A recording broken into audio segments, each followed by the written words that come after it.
Seguimos en Tribuna TV Podcast. Humberto, quiero aprovecharte en sentido amplio.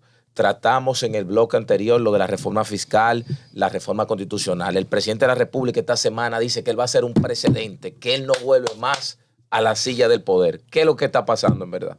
Bueno, en lo último, ya él lo dijo antes y no faltó a su palabra. Lo mismo. Él lo dijo eso antes y faltó a su palabra. Los videos sobran en las redes sociales. Él diciendo que no va a la reelección, se presentó a la reelección y sobre todo manipuló de forma tal al electorado que lo convenció de que no fuera a votar. El tema de la reforma constitucional lo plantean como si fuera un tema político de primer orden en el país. Y habla de poner un candado. No entiendo el candado tampoco. Porque en mi caso, que aprendí a leer cuando tenía 4 años de edad, y el idioma español, el castellano, es mi idioma materno, no entiendo dónde pueden poner un candado donde ya hay un candado. La Constitución prohíbe la reelección después de 2 periodos. Eso está clarísimo. O sea, existe un candado en la Constitución con un transitorio que dice que son 2 periodos y nunca jamás. Es lo contrario a eso, digo yo. No, claro. No sé leer. No sí. es eso lo que dice Sí. ¿Y cuál es el candado que va a poner entonces? Entonces, si se elimina ese transitorio, queda habilitado automáticamente Danilo Medina también. O sea, que podemos ver en el 2028 a Leonel Fernández y un Danilo Medina enfrentados. Yo espero que no. Yo espero que no, porque eso no tiene sentido ya. Una confrontación de ese tipo no tiene sentido y el país no la va a aceptar.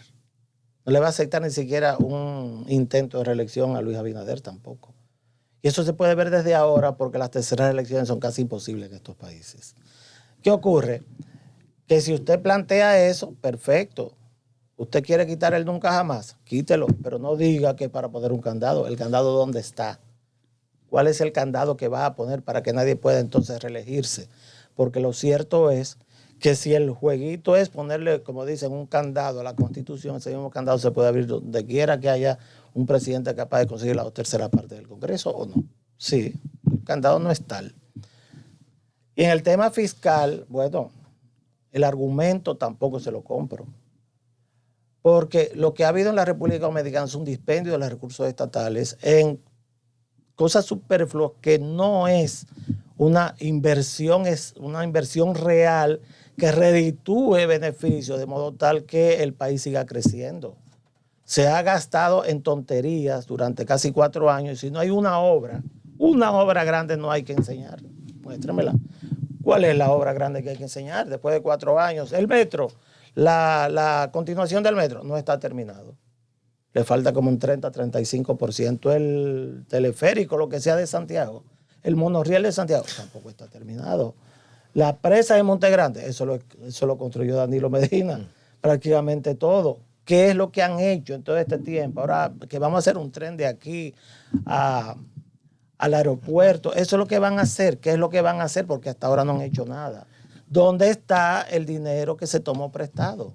Esa reforma fiscal no era mandatoria. Cualquier presidente que llegara iba a tener que someter al país a esta reforma fiscal. Es que hay un problema con eso. El problema es que plantear que cualquier presidente que llegara iba a plantear una reforma fiscal, bueno, yo prefiero que hablen de una reforma tributaria. No es lo mismo una reforma fiscal que una reforma tributaria. Una reforma fiscal usted poner impuestos. Una reforma tributaria incluye un examen de los gastos del gobierno. ¿En qué tú vas a gastar el dinero que yo pongo? ¿Por qué yo tengo que pagar más? Porque aquí hay impuestos por todos lados, ¿eh? Porque yo tengo que darte más dinero cuando tú a mí no me estás dando nada. Pero ¿por qué yo, como clase media de este país, tengo que darle más dinero al gobierno cuando yo salgo en un vehículo y el carro se me rompe la goma simplemente porque las calles están llenas de hoyos?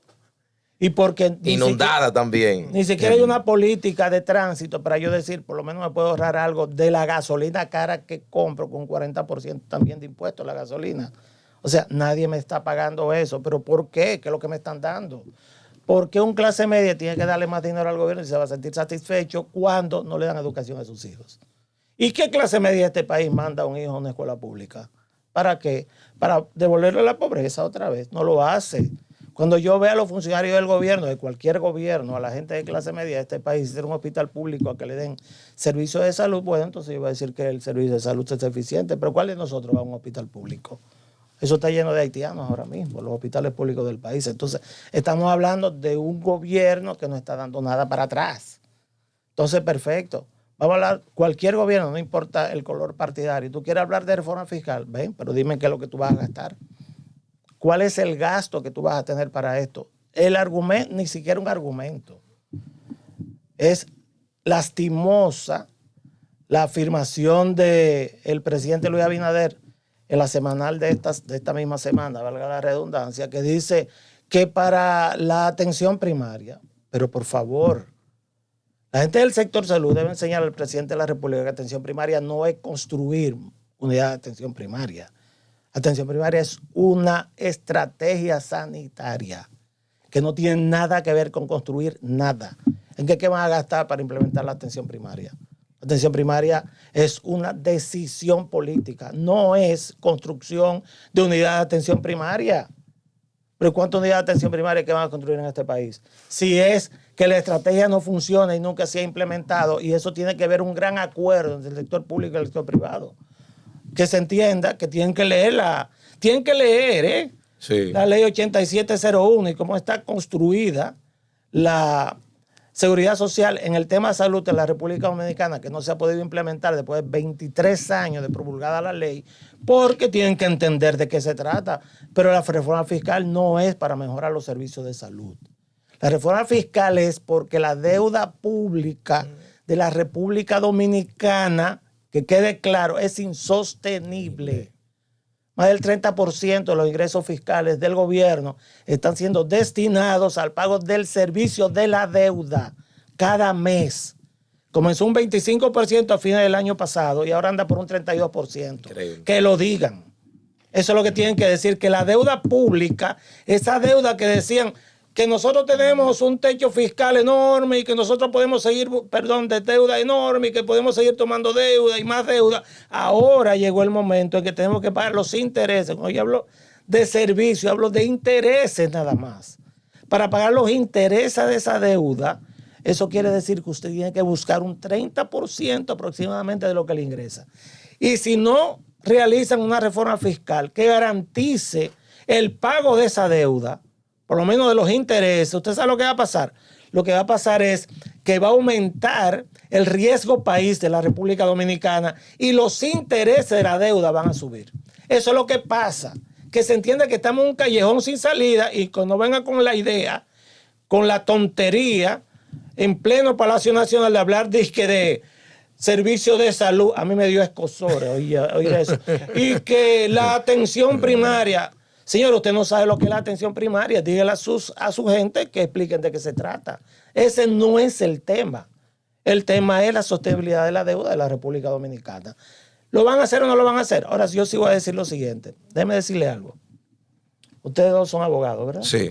Ustedes estudiaron, me imagino, en la universidad la revolución más importante que ha habido en la historia de la humanidad, por lo menos en la edad moderna, que es la Revolución Francesa, ¿verdad? Sí. Ustedes la estudiaron. Recuerden que la Revolución Francesa se produjo cuando los campesinos, que no tenían nada que ver con nada, porque tampoco pagaban impuestos, al señor feudal le daban parte de su cosecha, trabajaba, y prácticamente todos lo repartían, excepto lo que daba para ellos y su familia, ¿verdad? El clero y la nobleza vivían en el boato. Es lo mismo que está ocurriendo aquí, ¿eh? Vivían en el boato, vivían haciendo fiestas en Versalles. No hay pan, no importa que no haya pan, aquí hay en el palacio, perfecto, no hay problema. Pero se formó la llamada burguesía, que comenzó como la pequeña burguesía, muy bien descrita por Juan Bosch en sus libros, donde pequeños comerciantes, profesionales pequeños, médicos, boticarios, ya tenían intereses diferentes a los de los campesinos y a lo de la nobleza, ¿verdad? Eso mismo ocurre en la República Dominicana. Lean hoy un análisis que hace la agencia BBC, la de Londres, acerca de por qué, está en la prensa, por qué, a pesar de que la República Dominicana está produciendo una gran riqueza, los dominicanos son las personas que más migran de su país. Nosotros lo subimos en el grupo que tenemos de emprendedores, esa reflexión. Exactamente. Increíble. Y es interesante como ellos lo tratan, una nota periodística. Por lo tanto, es entendible. Lo que pasa es que la desigualdad en la República Dominicana es enorme. Los salarios están por el suelo. Cualquiera de ustedes va a buscar un empleo. Probablemente ya dicen que son viejos. Porque tienen más de 40 años. Tú no, pero él sí. Él tiene más de 40 años. Ya, esos son viejos. Y si acaso vas tú, que tienes 30 y tantos años, 31, 32, te van a pedir experiencia. Y si no tienes experiencia o tienes experiencia y no conoces a nadie, probablemente te ofrezcan 25 o 30 mil pesos de sueldo. Miento. Sí. Es así. Es así. Ese es el promedio. Es así. El papel que te dieron en la universidad no te sirve para nada si tú no conoces a alguien que te empuje. ¿Es así o no es así? Es así. Es la misma situación que hubo en la Revolución Francesa. Los campesinos, la gente que no tiene nada, están ahí rodeando las ciudades dominicanas con salarios que van de 18, 20, 25, 30 mil pesos. Eso es lo que ganan. Eso es lo que ganan, no les sirve para llegar a fin de mes. Los muchachos jóvenes están en la universidad, le dan un papel y no sirve para nada tampoco. Eso no garantiza. En mi generación sí. A mí me garantizaba, sí, el que era profesional. A mí me garantizaba ser profesional con un papel que yo consiga un buen trabajo. En mi generación sí, en la de ustedes ya no. Y existe una clase empresarial multimillonaria que vive de los demás. Y ahora quieren que seamos nosotros, los clases medias, que le pagamos la fiesta a ellos. Y así eso va a romperse la taza en algún momento. Ese tema de la reforma fiscal es sumamente difícil de tratar y complicado para el país. Quieren convencernos a todos de que es necesaria, pero nadie quiere pagar. Ahí dicen los hoteleros ya que no quieren pagar, que le mantengan las exenciones. La gente de Zona Franca dice lo mismo. Son los dos sectores más importantes del país en términos de generación de divisas. Entonces, ¿con quién se va a hacer? Con la clase media. Y la clase media van a estallar. La clase media van a estallar. Ya ha pasado antes. Ya ha pasado antes. Yo no quiero que pase. Pero la República Dominicana no soporta más impuestos a la clase media sin que nosotros recibamos parte de lo que nosotros estamos poniendo, que es lo que me dan a mí que es lo que me dan a mí por pagar impuestos. Vamos a ver qué me dan a mí. Yo vivo en un edificio. ¿Qué yo pago? Yo pago seguridad privada porque el gobierno no me la da. No me la da. No salgo de noche porque tengo miedo. ¿O no es así? Sí. Mis hijos se educaron en universidades y escuelas privadas. Pago con mi dinero y mi esfuerzo porque el gobierno, el dinero que yo pago tampoco lo redistribuye. Tengo que pagar un seguro internacional o un seguro nacional bastante caro para recibir servicios de salud. ¿Qué me dan? ¿Y por qué tengo yo que pagarle la fiesta a los ricos del país? ¿Entiende cuál es el problema? O sueltan o aquí va a haber un problema. Y todo indica, Humberto, que como va la cosa, estos próximos 4 años serán muy difíciles para la población y bastante, especialmente la clase media. Bastante. O sea, no hay esperanza de nada. Esperanza hay si vuelve la racionalidad de algunas cabezas para entender que no somos nosotros los que tenemos que pagar el precio de la crisis que ellos crearon. Porque es que la República Dominicana es un país que crece mucho, pero es un país también muy desigual. Entonces estamos sosteniendo el país con 3 sectores principalmente que no tienen nada que ver con el país. Primero, los hoteleros. Los hoteleros, si usted no les da las facilidades, agarran todo su moteta y se van para Cancún. O se van para Colombia, o se van para otro lado, que allá también hay playas. Ahí también hay playas, que quede claro. Aquí están porque a ellos les conviene. Le dan crédito, el Reserva le da millones y millones de dólares de crédito. Ustedes lo saben que es así. Exenciones. Eso es así. La zona franca, por igual, cuando yo me reunía con empresarios, por ejemplo, los empresarios coreanos, que era competíamos con Guatemala, competíamos con Nicaragua, nosotros compitiendo para que vinieran para acá y ellos que se lo llevan para allá. Y eso son exenciones tributarias. Son exenciones tributarias. Si nosotros no le damos las exenciones, usted sabe lo que van a hacer la gente de Zona Franca. Agarran todo su motete y se largan. Se van para otro lado. Y el tercer sector que sostiene la economía dominicana son las remesas.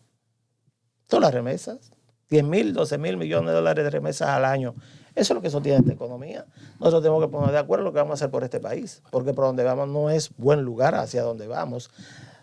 Tenemos un primer mundo en algunas ciudades, que la gente vive como en el primer mundo, maneja vehículos del primer mundo, come comida del primer mundo, bastante poco nutritiva, por cierto, y que engorda muy fácilmente. Y creen que están en el primer mundo, En mi caso, yo no tomo aquí ni si... Bueno, hace un ratito hablaba con un amigo y me decía, no, porque es un infierno entrar a la ciudad de Santo Domingo. Digo, la única forma que yo entre y salgo de esta ciudad es para un aeropuerto. Y es verdad. Pues tengo miedo de que me maten en una carretera. Aquí los accidentes de tránsito son terribles. Entonces, que yo digo, no, espérate. Yo vivo en el primer mundo, ustedes viven en el primer mundo, pero la inmensa mayoría de los dominicanos no. La inmensa mayoría de los dominicanos viven tratando de llegar a fin de mes y algunos tratando de llegar al día a día.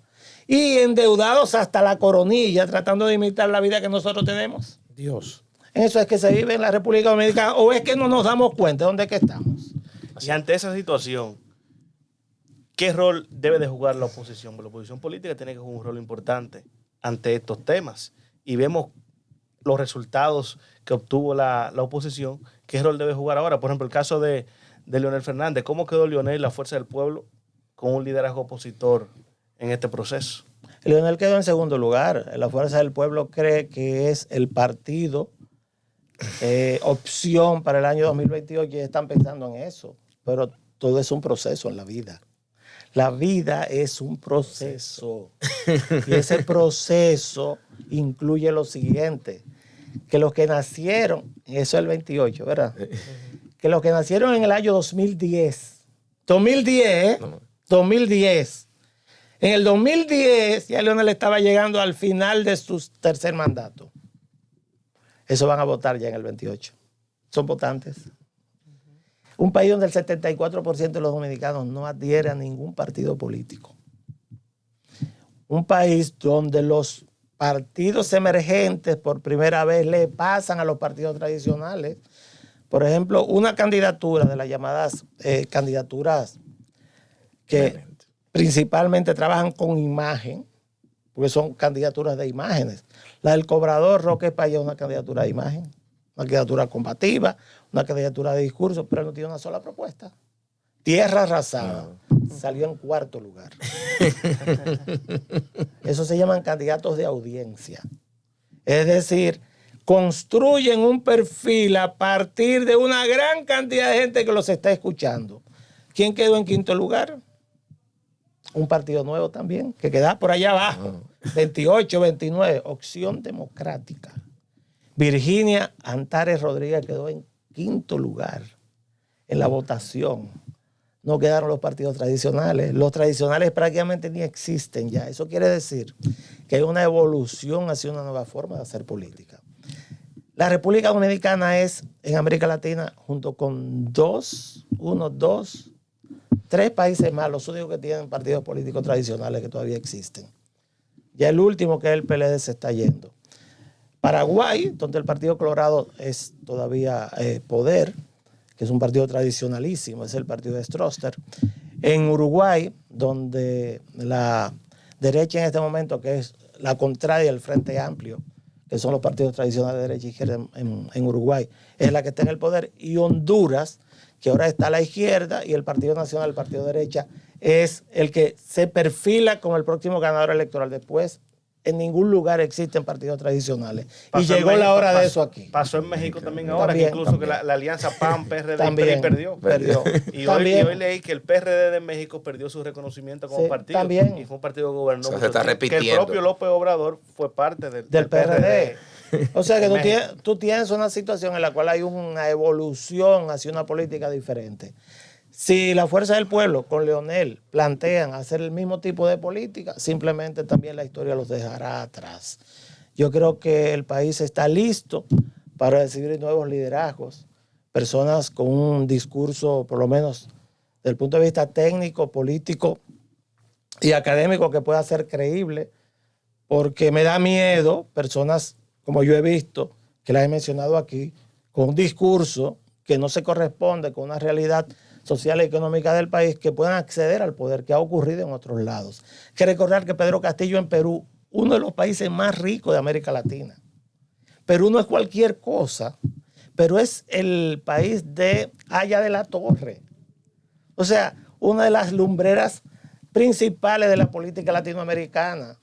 Un profesor de una escuela primaria en un campo llegó a la presidencia de la República, Pedro Castillo. Simplemente un candidato de audiencia. Gabriel Boric, Esta me duele porque fueron los demócratas cristianos chilenos que a mí me construyeron el esquema de pensamiento político que tengo. Es el país de Eduardo Frei. Eduardo Frei Montalva, el líder de la justicia social en América Latina a través de la democracia cristiana. Gabriel Boric con 36 años llegó al poder y viene ¿de dónde? De las turbas de la Universidad de Chile. Eso es. Y de Argentina ya ni siquiera hay que hablar.